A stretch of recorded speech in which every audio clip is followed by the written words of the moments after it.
আলহামদুলিল্লাহ তুম্মা আলহামদুলিল্লাহ।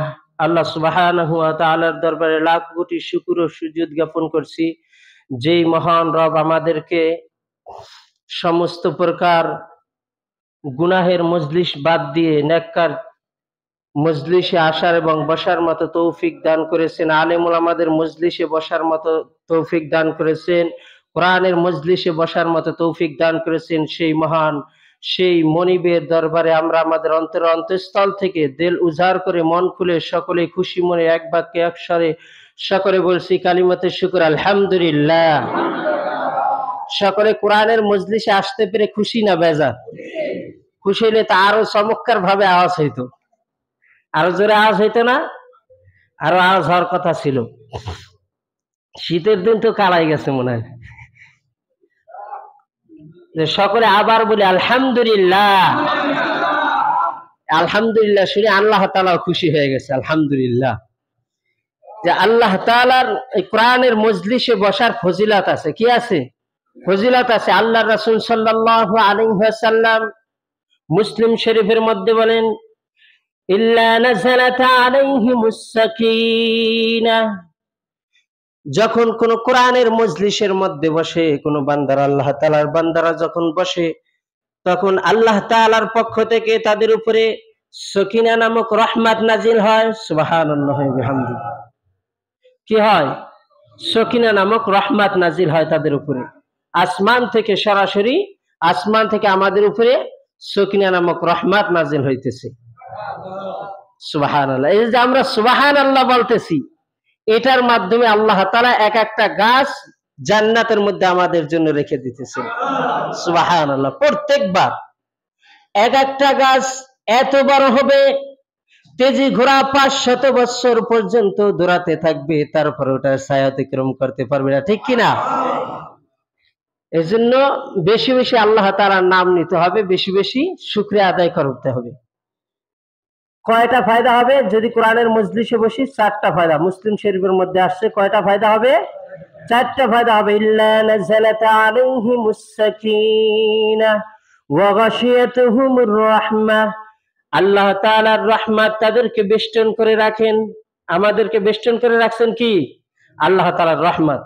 দুনিয়ার কোন মজলিসে যদি বসি, এতক্ষণে বসে থাকতাম, তাহলে এরকম কোন ফয়সালা, এরকম কোন ওয়াদা ছিল যে আমাদের প্রতি আল্লাহ তাআলা রহমত দ্বারা বেষ্টন করে রাখবেন? যদি আমাদের নেত্রী প্রধানমন্ত্রীর কোন বৈঠকে বসতাম, তাহলে কি আমাদের এরকম কোন কথা বলা ছিল, ওয়াদা ছিল যে আমাদেরকে রহমত দ্বারা বেষ্টন করে রাখবে? যে প্রধানমন্ত্রী হোক, এখানে কোনো দলমত কথা নাই। বাংলাদেশের হোক, ইন্ডিয়ার হোক, জার্মানির হোক, জাপানের হোক, আমেরিকার হোক, যত বড় সমাবেশ হোক, যেখানে সমাবেশ হয় সেখানেই যদি বসি, এরকম কোন ওয়াদা আছে যে আল্লাহ তাআলার রহমত দ্বারা আমাদের বেষ্টন করে রাখবে? এরকম কোন ওয়াদা নাই। কিন্তু আল্লাহ রাসূল সাল্লাল্লাহু আলাইহি সাল্লাম বলছেন, ওয়া গাশিয়াতুহুমুর রাহমাহ, আমাদেরকে আল্লাহ তাআলার রহমত দ্বারা বেষ্টন করে রাখবে যতক্ষণ পর্যন্ত এখানে থাকবে এবং কথা শুনবো। সুবহানাল্লাহ। তাহলে কি আমরা কি খুশি হওয়ার কথা নাকি বেজার হওয়ার কথা? খুশি হওয়ার কথা। এতক্ষণ কি কোনো খারাপ কথা চলছে না ভালো কথা চলছে? ভালো কথা চলছে, গুনাহ ছাড়ার কথা চলছে। তাহলে 3 নাম্বার ফজিলত কি এখানে বসার? 3 নাম্বার ফজিলত, ওয়া গাশিয়াতুহুমুর রাহমাহ ওয়া হাফাতুহুমুল মালায়েকা। 3 নাম্বার ফজিলত হইতেছে এখানে আমাদেরকে আল্লাহ তাআলার রহমতের ফেরেশতারা আমাদেরকে বেষ্টন করে রাখছেন। সুবহানাল্লাহি ওয়া বিহামদিহি। দেখছেন কতগুলো ফজিলত। আমাদেরকে বেষ্টন করে রাখছেন কারা? ফেরেশতারা। ফেরেশতারা বিভিন্ন কাজে নিয়োজিত আছে পৃথিবীর মধ্যে। বাংলাদেশ কি চালায় একজন ব্যক্তি নাকি অনেক লোক আছে? অনেক।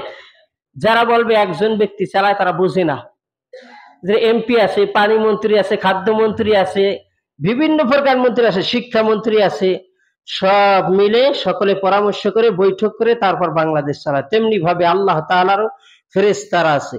ফেরেশতা ছাড়াও যে চালাইতে পারেন আল্লাহ তাআলা, এরকম না, এরকম কেউ ধারণাও রাখবেন না। কিন্তু আল্লাহ তাআলা একটা নিজাম নীতি আছে, সিস্টেম আছে, ওইভাবে ফেরেশতাদেরকে নিয়ে চালান। যে আল্লাহ তাআলার বিভিন্ন ফেরেশতারা বিভিন্ন কাজে নিয়োজিত আছে। কিরামান কাতিবিন, কিছু ফেরেশতা আছে, সম্মানিত ফেরেশতাগণ আছে যারা শুধু গুনাহ এবং নেকের কাজ লিখতে থাকে। আর কিছু সংখ্যক ফেরেশতারা আছে যারা পৃথিবীর মধ্যে আনাসে কানাসের মধ্যে যেখানে কোরআন এবং হাদিসের কথা হয় সেখানে গিয়ে গিয়ে তারা শোনে এবং তাদেরকে বেষ্টন করে রাখে। সুবহানাল্লাহ। ফেরেশতারা কতগুলো আছে? 500 হবে যদি গণনা করি কম্পিউটার দিয়ে, 1 লক্ষ হইতে পারে। একজনে বলছিল, ওই আমাকে মুফতি আবু আলম সাহেব বলছিল, দুই বলদে গেছে ওই যমুনা সেতু দেখতে। ওটা বলি পরে বলি। যমুনা সেতু দেখতে যাওয়ার পর তাদের যার যেরকম ধারণা সে সেইভাবে কথা বলে। দুই বন্ধু যাওয়ার পর এখন বলছে, ভাই কিরকম এই যমুনা সেতুতে কত টাকা খরচ হইতে পারে? বলছে আনুমানিক 20 লক্ষ টাকা হবে, 20,000 টাকা তো হবে। তারা তো থা বলবে কান ফালাই দিব। তোর ধারণা আছে? কেন তো 1.5 লক্ষ টাকা কমপক্ষে গেছে, 1.5 লক্ষ টাকা গেছে। যার যেরকম ধারণা সে সেরকম কথা বলে। এই জন্য ফেরেশতা কি 500 আছে নাকি 1 লক্ষ আছে? অগণিত ফেরেশতা। ফেরেশতারা কত আছে? অগণিত ফেরেশতা আছে। আল্লাহ রাসূল সাল্লাল্লাহু আলাইহি ওয়াসাল্লাম যখন মিরাজের রাত্রে যখন আল্লাহ সুবহানাহু ওয়া তাআলার সাথে সাক্ষাতের জন্য যাইতেছিলেন, তখন আমাদের পৃথিবীতে বাইতুল মুকাদ্দাস আছে কি আছে? বাইতুল মুকাদ্দাস আছে কি নাই? যেটা জেরুজালেমে এখন কাদের আন্ডার? ইহুদিদের আন্ডারে আছে। কাদের আন্ডারে আছে? ইহুদিদের আন্ডারে আছে, তারা দখল করে আছে। মুসলমানদের প্রথম কিবলা ছিল আকসা, ওইটার বরাবর একটা বাইতুল মামুর একটা মসজিদ আছে। কি আছে? বাইতুল মামুর আছে। সেইখানে যখন যে গিয়েছেন আল্লাহ রাসূল যাওয়ার পথে, তখন দেখে ফেরেশতারা সেখানে ইবাদত বন্দি করে। সুবহানাল্লাহ। পৃথিবীর আকসার মধ্যে আমরা মানুষের ইবাদত করি। কারা করে?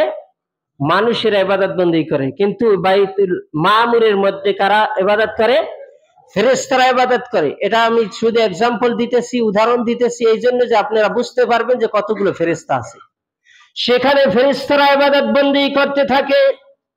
71,000 মতো ফেরেশতারা ইবাদত বন্দি করে, সিজদা করে, কেউ রুকু করে, কেউ দাঁড়িয়ে কিয়াম করে। যে একবার সিজদা করে, একবার এখানে ইবাদত বন্দির জন্য প্রবেশ করে, দ্বিতীয়বার আর কিয়ামত পর্যন্ত আর চান্স নাই সেখানে ঢোকার মতো। সুবহানাল্লাহ। তাহলে মনে 1 লক্ষ হইবে ফেরেশতারা। অগণিত ফেরেশতা আছে, অগণিত,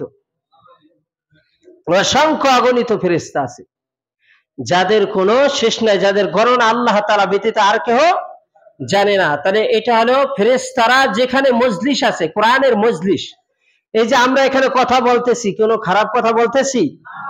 কোরআনের কথা বলতেছি নাকি এমনি গল্প গুজব করতেছি? কোরআনের কথা বলতেছি। এইখানে ফেরেশতারা বেষ্টন করে আছে। এটা কার কথা? আল্লাহ রাসূলের কথা। ওয়াহাফাতুহুমুল মালায়েকা, মালায়েকারা ফেরেশতারা আমাদেরকে বেষ্টন করে রেখেছেন। 4 নাম্বার ফজিলত ছিল, আরো চমকে যাবেন।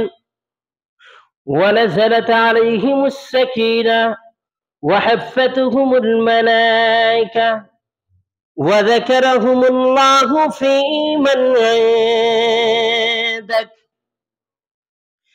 আল্লাহ রাসূল বলেন 4 নাম্বার ফজিলত হলো যে আমরা যেমনি ভাবে আল্লাহ তাআলার বরত্ব সম্পর্কে আমরা আলোচনা করতেছি, দুনিয়ার জমিনে বসে যেমনি ভাবে আল্লাহ তাআলাকে নিয়ে আলোচনা করতেছি, আল্লাহ তাআলার কোরআনকে নিয়ে, হাদিস নিয়ে আলোচনা করতেছি আমরা ইসলাহি মজলিসের জন্য বসে আমাদের ইসলার জন্য, তেমনি ভাবে রব্বুল আলামিন আমাদেরকে নিয়ে আলোচনা করে সপ্তম আসমানে ফেরেশতাদেরকে নিয়ে।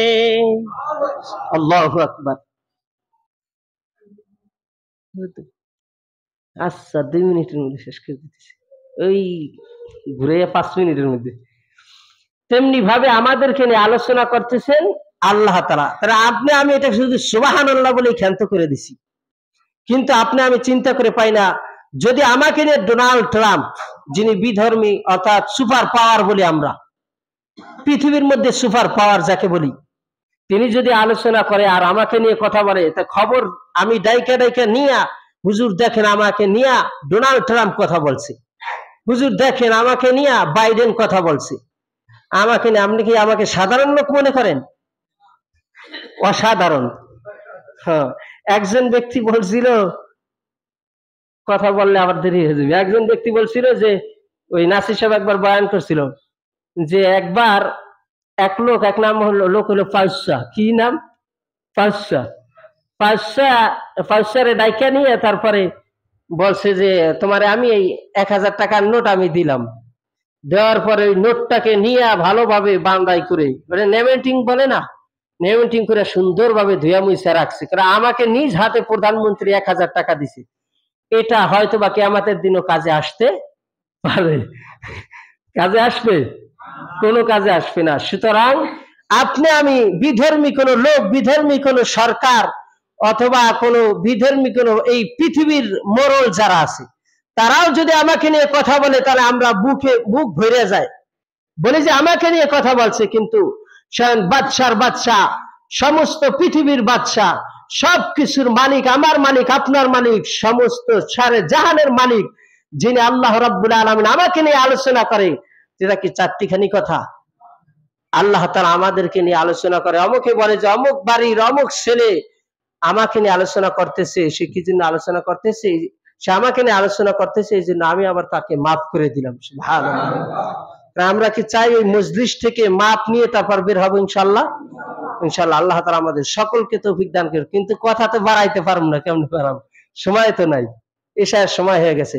ইনশাল্লাহ অন্য কোনো সময় যদি সুযোগ হয় যেখানেই যাব খরগোশের মতো কান দুটো খাড়া করে কোরআনের যেখানেই মজলিসে কথা হবে শুনবো তো ইনশাআল্লাহ। কারণ কোরআনের মজলিসে যেমনি দাম আছে, কথা শুনলে খেয়াল করে, তেমনি আবার না শুনলে আবার বিপরীত আছে। যত গতি তত ক্ষতি। বিমানে যদি অ্যাক্সিডেন্ট করে তাহলে কি দু একজন বাঁচে না?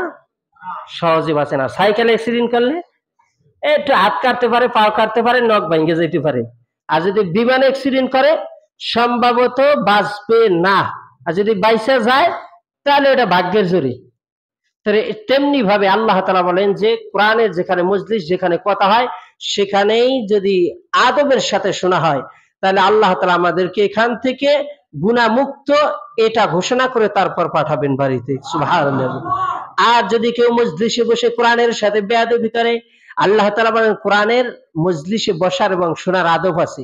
ওয়াইদা কুরিয়াল কুরআনু ফাসতামিউ লাহু ওয়া আনসিতু লাআল্লাকুম তুরহামুন। কয়টা আতব? দুইটা আতব। এক নম্বরে হলো চুপ করে শুনতে হবে। কি করতে হবে? একে অপরে কথা বলা যাবে না। একে অপরে কি করা যাবে না? কথা বলা যাবে না। আর দ্বিতীয় নাম্বার হলো একেবারে মনোযোগ সহকারে শুনতে হবে। তাহলে যদি আমি কিছু নিতে পারি, তাহলে আল্লাহ তাআলা আমি যেরকম ভাবে দেখলাম আপনাদের কান এবং চোখ আমার দিকে মনোযোগ সহকারে শুনছেন, যেহেতু আমার মনোযোগ আপনাদের দিকে আছে, আল্লাহ তাআলা আমি মনে করি আপনাদের সকলকেই মাফ করে দিয়েছেন। আমিন। আল্লাহ তাআলা সকলকে হায়াতে তয়্যিবা দান করুক এবং আমি সকলের নেক হায়াত কামনা করছি। আল্লাহ তাআলা আমাকে এবং সকলকে, আল্লাহ যে কথা বললাম এবং শুনলাম, সকলকে আমল করার তৌফিক দান করুক।